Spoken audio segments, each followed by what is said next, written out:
Unless you guys want to be a doctor, a lawyer, a scientist, or an engineer, your college degree is becoming more and more useless by the day. I'm not saying that you don't learn anything from college. I'm not saying that college isn't useful. I'm just saying it's becoming more useless by the day. Because a couple of decades ago, if you had a college degree, especially from a good college, it pretty much guaranteed that you were going to have a good life and you were going to make a solid income and you were going to make good connections and get into the right places. I'm 24 years old. I have a business with 19 employees. Some of these employees have multi $100,000 a year salaries. C-suite executives, right? CFO, COO, guys with 10 plus years experience in this industry. And I can guarantee you that I did not ask them what college they went to on their interview. I asked them what they've accomplished. What are you most proud of? Tell me your story, right? Talk to me about the previous places you worked and what you did there that had an impact. Talk to me about the things that went wrong. Talk to me about the biggest mistakes you've ever made, right? Those are the questions that matter, not what college did you go to. I'm not saying don't go to college. I went to college. I had a great time. I thought I got a lot out of it. I'm just saying that a college degree itself is becoming more and more useless. And so definitely do not rely on that, and definitely do not think that that is going to have the impact on your life that you want it to. As someone who has a bachelor's degree, an associate degree, a diploma, another diploma, half of a master's degree that I dropped out of because it was the worst thing ever, and I'm currently working on another bachelor's degree, university is a scam. I will be the first person to say that. Don't go to university, college, whatever the hell you want to call it. It is a scam. You don't need a degree, except for things like medicine, law, engineering, arguably, accounting, maybe, finance. Like, you don't need a degree. You don't need one. You will get so much debt, and for what? For generations, we were sold a very specific American dream. Keep your head down, get good grades, take out the loans, and a college degree will guarantee you a secure spot in the middle class. But that social contract has been broken. Today, we are watching an entire generation of educated Americans drown in predatory debt while fighting for minimum wage jobs that barely cover their rent, let alone their loan payments. Universities have quietly transformed into corporate businesses, churning out extremely expensive credentials that the modern job market no longer values. Let's look at what happens when the promise of higher education becomes a lifelong financial trap. Tell me why I went to a fashion business school. Here's my degree. I went to a fashion business school and I cannot even get a job that makes more than $17 an hour. I work for big brands. Like, I have experience working for luxury brands. I have multiple internships under my belt. I'm very smart. I'm very capable. And literally none of these places are hiring. Every single job, especially where I'm applying to in Manhattan, because it's the fashion capital of the world. I'm like, if I'm going to go anywhere, it's going to be Manhattan. I cannot get a job that pays more than like $17 an hour. Like, am I gonna be poor forever? Like, I'm just like, I can't. And people are like, just keep applying. I'm like, I've been applying every single day doing hundreds of applications. I'm about to call my school up and say that this degree that I spent 4 years trying to get, 4 years, was a waste of money. I was being nosy and listening to a couple of girls that work at my gym's conversation, and they were talking about how they've had all these job interviews, applied to all these jobs, can't get a job. Now they have to work at a gym. Literally everyone is in this predicament. It's so frustrating. Like, everyone I talk to, they're having these interviews, sounds like it goes great, and they didn't get the job. Who are the companies hiring then? I have not heard one person say, wow, the interview went great, I got hired. Who are they hiring? Additionally, what are we doing? Serving burgers and bartending is really, really burning me out. I'm really sick of it. Do I money launder? Is that even profitable? I don't think people understand how fucked up it is that we just let kids rack up huge amounts of debt going to college and getting degrees that they'll never be able to get good jobs with. I talk to kids all the time that have racked up a huge amount of debt getting a useless degree, and they're really thinking about going on and getting an MBA that's also useless, that will rack up even more debt for them, and they've never even had a job where they've made good money at all. And nobody in the education system has ever really produced real work in the real world that they've been paid for. It's all these bureaucrats that have just been living in this educational bubble, giving terrible advice to kids that doesn't make any sense, is not translatable to making money in the real world. It's really dark that we're putting so many kids into financial slavery, not even giving them a good shot at making good money with real valuable degrees. I'm going to say it, and I'm probably going to get banned, but your gender studies degree was not a good investment. And it was fucked up of the government as a kid to allow you to take out a really big loan that you're going to be stuck paying for the next 20 years when you're not going to be able to find a job that pays you $100K for getting that degree and putting in that work. Meanwhile, I work with people all the time that have no college degree but have 6 months of sales experience working at a used car dealership. They're getting jobs making six figures working in tech sales. The education system is not a place for smart people. If you're a young person and you've never been around successful people, then it's easy to fall into the trap of thinking that the educators around you, the college professors, know what they're talking about. But they clearly don't, because they ended up as college professors. I don't have a lot of regrets in my life, but my choice in college was potentially the worst decision I could have ever made.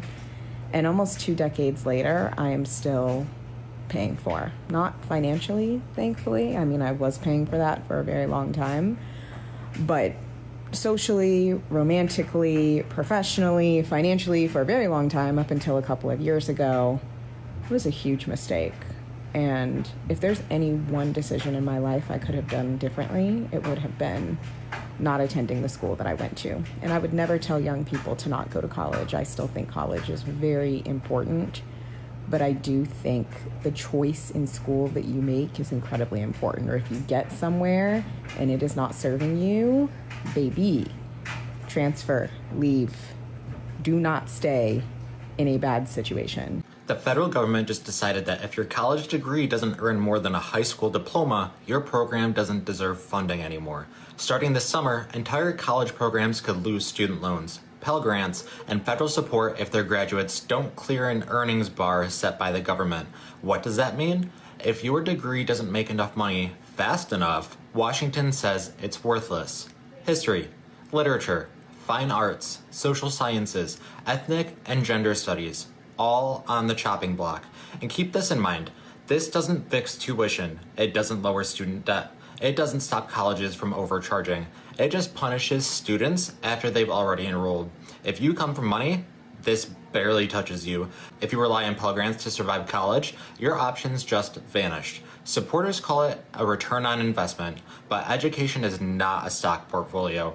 Some programs take people from poverty to stability, not to six figures. Some degrees don't pay well at 22, but matter for society at 40. And now the government gets to decide what knowledge is worth it. This is about shrinking education into job training and letting anything else die. So ask yourself, if only high-paying degrees survive, who gets educated and who gets locked out? I work in retail making basically minimum wage, and I have 2 bachelor's degrees, and everybody's like, why in the world do you work retail?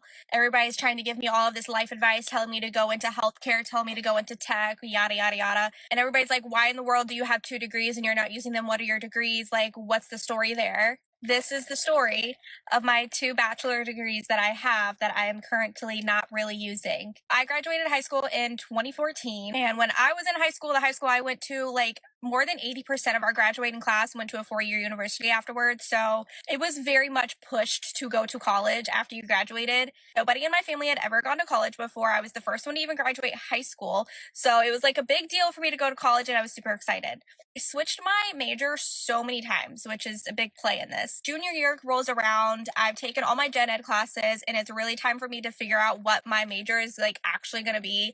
And at that point, I had taken a lot of anthropology, history, and sociology classes because those were the classes that I just really enjoyed and had some professors that I really enjoyed. So I had already had a lot of credits towards those 3. So I decided to go with sociology as my major, and I minored in history and anthropology. And I mainly decided that just because I wanted to graduate on time.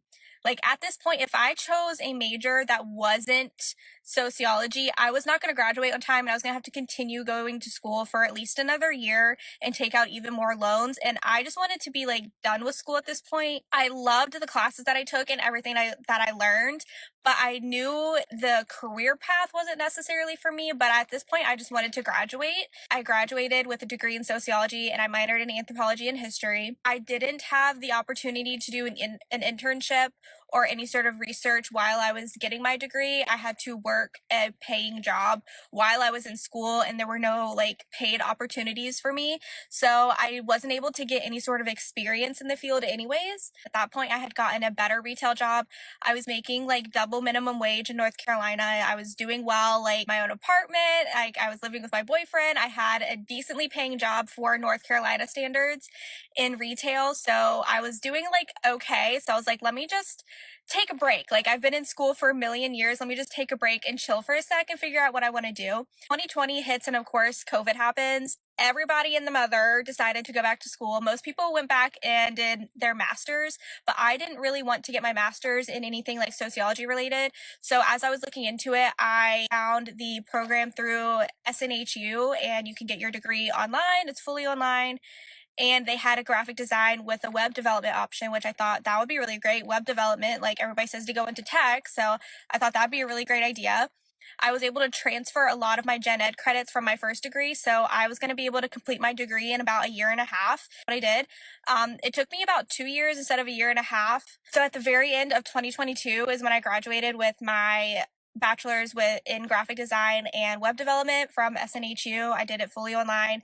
Before I even graduated, I started doing some freelance work. So I think in January of 2023 is when I got my first like bigger freelance client. And so I was doing well with that. I was just going to do freelance. I was applying to like more corporate graphic design jobs, but I really wanted to go the freelance route. So that's what I did. And that's what I've been doing.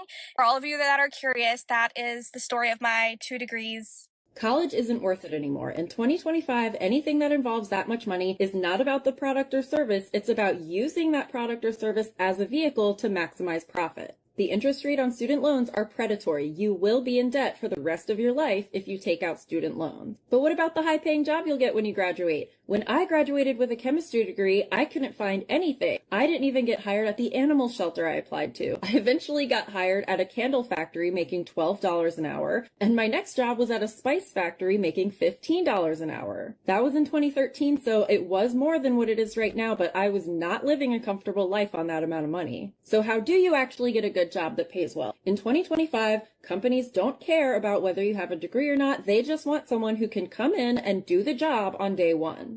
I know it's not fair, but that's how it is. Degree in software engineering is not what it used to be. 4 or 5 years ago, when your great aunt asked you what you were going to major in college and you said software engineering, and she replied, oh, you'll always have a job with that major. My husband helps a lot of recent college grads land roles in tech, and what he's seeing over and over again is engineering students transitioning to something like tech sales. Reason being, a lot of college programs for engineering are not as rigorous as they used to be, which means that grads are graduating without the competency to excel in an entry-level software engineering job. On top of that, a lot of their work is getting automated by AI. And then what he actually sees most commonly is people come to terms with the reality that being a software engineer is long 10-hour days, minimal human involvement, fixing back-end code in some company's security software. If that's your jam, that's awesome. Software engineering could be a great role for you. But if that sounds like your worst nightmare, then it might be time to pivot. What's cool is sales is a great way to get that human involvement, but then still have a foundation in tech, which for a lot of people, that's why they were interested in software to begin with. I've had to explain this to a lot of people, but an MD degree is useless without a residency spot. So people think that once you go to medical school and get your MD degree, you're officially a doctor and can be a doctor, but you have to go to residency training. And residency training is where you get trained in a specialty of your choice. And sometimes it's not really your choice. So if you are applying to a competitive specialty and maybe don't get the good board scores or extracurriculars or research or things like that, you may not match into that specialty. And if you don't match into your specialty, then you're essentially unemployed and you only have a few choices. So you can either reapply the next year and take a year of unemployment doing other types of work, or you can look at a non-clinical jobs. I know some people who don't go to residency do consulting, work in pharmaceuticals, things like that are non-clinical, but you cannot work as a doctor with an MD degree, which I think is shocking to a lot of people. So essentially, even if you get an MD degree, you are not classified as a doctor and you cannot work in clinical settings unless you go to residency. And some unfortunate people never match and never work as a doctor because of this. I'm literally holding resumes, a stack of them, so that I can go in person to places and say, are you guys hiring? It's honestly a little bit embarrassing because I'm literally applying for like minimum wage jobs. This is not what I expected. I graduated college with 2 degrees in communications and acting. I speak 3 languages. Oh, this sucks. Like, I just want to be a TikToker if I'm being so for real with you. If you think your degree alone is going to get you a job, you're fried in this job market. Unless you went to a top 20 school and did extremely well, then maybe you can submit an application and expect an email back. But even then, some kid who went to some no-name school, but his dad is a client at JP Morgan, is going to get 10 emails back from recruiters before your resume even gets past the automated system. I know it sucks. You're probably thinking, I'm putting in all this work. I'm getting good grades. I'm paying for college. I should be able to get a job, right? Wrong. You have to move different nowadays. Getting a referral isn't an option anymore. I owe a mortgage amount of student loans. Yep, that's how much I owe. And I have paid $165,356 towards this amount. But here's the thing. When I started, okay, I owed $96,000. So again, I borrowed $96,000. I have paid $165,356.46, and I still owe $220,810.73. Let me explain to you how I got in this predicament. I have a bachelor's degree and a master's degree. I am a PA, and I make good money. I'm not gonna lie. Unfortunately, that good money is still not enough to pay this, right? And so I worked for a nonprofit hospital for the first 2.5 years out of school. My plan was to work for that hospital for a decade and apply for public service loan forgiveness, okay? I even asked our HR department, does this qualify? And they said yes, and that numerous of my colleagues are also eligible and they have filled out the paperwork and they are working towards loan forgiveness. But for some reason, when I applied and I filled out the paperwork online, on paper, I did it literally 8 times. That's not an exaggeration. I got denied 8 out of 8 times to even make payments towards the public service loan forgiveness grant. The Department of Education decided that me, and only me, at my entire hospital works for a for-profit hospital, but all of my coworkers, they work for a nonprofit hospital, despite us working for the same hospital. Now, I called the Department of Education numerous times, and I explained the scenario to them numerous times, and I, at one point, was on hold for 8 hours to talk to somebody, and then when I finally got a hold of them, they said, there's a glitch, and I don't know how to help you. Cool, that's great, thank you. So after 2.5 years of making payments and stuff, and all of them not even being counted towards the PSLF, Public Service Loan Forgiveness, I thought, why am I working here? I don't even want to work here. I was only doing it for this reason, and so I'm going to leave. Something I also failed to mention is that since graduating, my loan has been in forbearance. I never put it in forbearance. In fact, I even signed up for the income-driven repayment plan. I signed up later for the SAVE plan. I kept submitting my income. I have submitted my taxes. My loan has been in forbearance, and I have been making these payments on my own because when your loan is in forbearance, you cannot sign up for automatic payments. You have to just keep dropping it on your own. Again, I called the Department of Education and explained this to them, that I don't know why I'm in forbearance. I'm trying to make payments. I am making the payments. Get the forbearance status off of my loan so I can sign up for auto pay so I don't have to log in here and look at this number and have a panic attack every month. They said, we don't know why it's in forbearance and we can't get it out of forbearance. There's a glitch. That's also part of the reason you're not eligible for the public service loan forgiveness, because you're in forbearance. I graduated in 2022. I have been in forbearance status for 4 years and I can't get out of it. Now, my servicer is Mohila, which has been sued for doing this exact same thing to its borrowers. I am trying not to cry at this point. I am going to just be in debt forever because I have borrowed less than half of this amount. I have paid almost double what I even borrowed in the first place, and I owe so much money. I am running backwards at this point. I don't think I'm gonna ever pay this off in my lifetime. And the Department of Education, Mohila, is literally making it so that I can't, no matter how hard I try.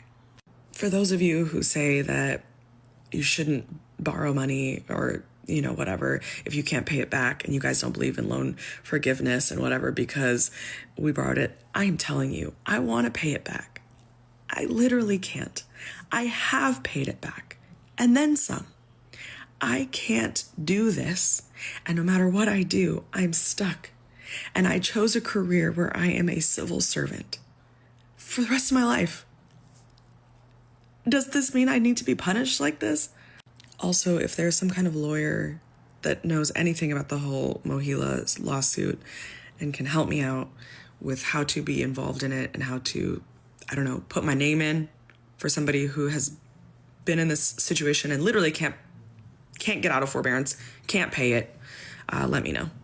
What we are seeing here isn't a lack of ambition or a bad work ethic. It is a systemic failure of the higher education industry and a job market that is completely disconnected from reality. Millions of Americans did exactly what society told them to do. They signed the dotted line for federal loans at 18, trusted the university counselors, and are now trapped in a bureaucratic nightmare with servicers like Mohila. Meanwhile, entry-level white-collar jobs are either vanishing or demanding years of experience, forcing graduates with bachelor's and master's degrees to work retail just to survive. We have turned education into a predatory debt machine that extracts wealth from the working class and leaves them holding a worthless piece of paper. When an entire generation is financially paralyzed before their adult lives even begin, the whole economy eventually pays the price. Are you or someone in your family currently stuck paying off a degree that hasn't translated into a living wage? How is that debt impacting your daily life? Let me know your story down in the comments. Thanks for watching. I'll see you in the next one. Take care.